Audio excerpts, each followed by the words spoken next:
पूरी उम्मीद आहियूं त 3 महीननि जे अंदरि फाइनल डिसीजन अचे।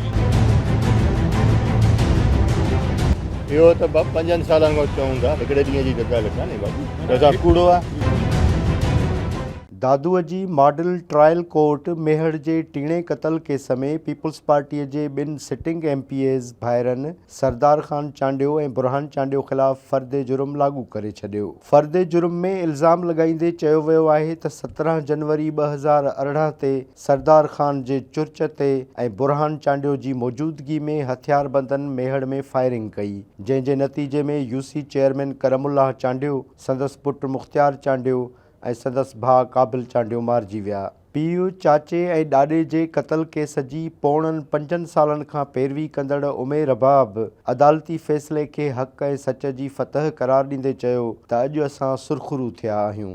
उमेर रबाब मीडिया सां ॻाल्हाईंदे चयो त सिंध में शींहं नज़र ईंदड़ सरदार ॿिलियूं आहिनि। सिंध जी आवाम खे मूं हमेशह इहो ई पैगाम ॾिनो आहे त थोड़ी हिम्मत करणी पवंदी असांखे।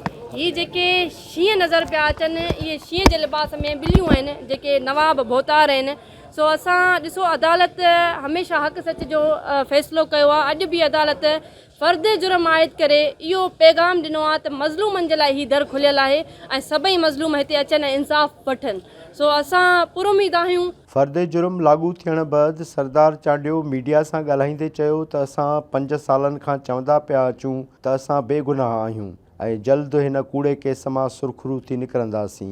जॾहिं मां चवां थो त मां अॻु में बि इहो, हिन महिल बि इहो, कोर्ट में बि इहो, इंशाअल्लाह ताला अॻिते बि इहो त 5 सालनि खां चऊं था, हिकिड़े ॾींहं जी ॻाल्हि कान्हे बाबू, त कूड़ो आहे। टीणे क़तल केस में सरदार भाइरनि ते फ़र्द जुर्म लागू थियण बैदि उमेर रबाब दादूअ मां मेहड़ पहुती त सिविल सोसाइटी जे कारकुननि पारां सरदारी निज़ाम नामंज़ूर जा नारा हयां विया ऐं मथसि गुलनि जी वर्खा बि कई वई। सरदारी निज़ाम नामंज़ूर, सरदारी निज़ाम। पूरी उम्मीद आहियूं त 3 महीननि जे अंदरि फाइनल डिसीजन अचे।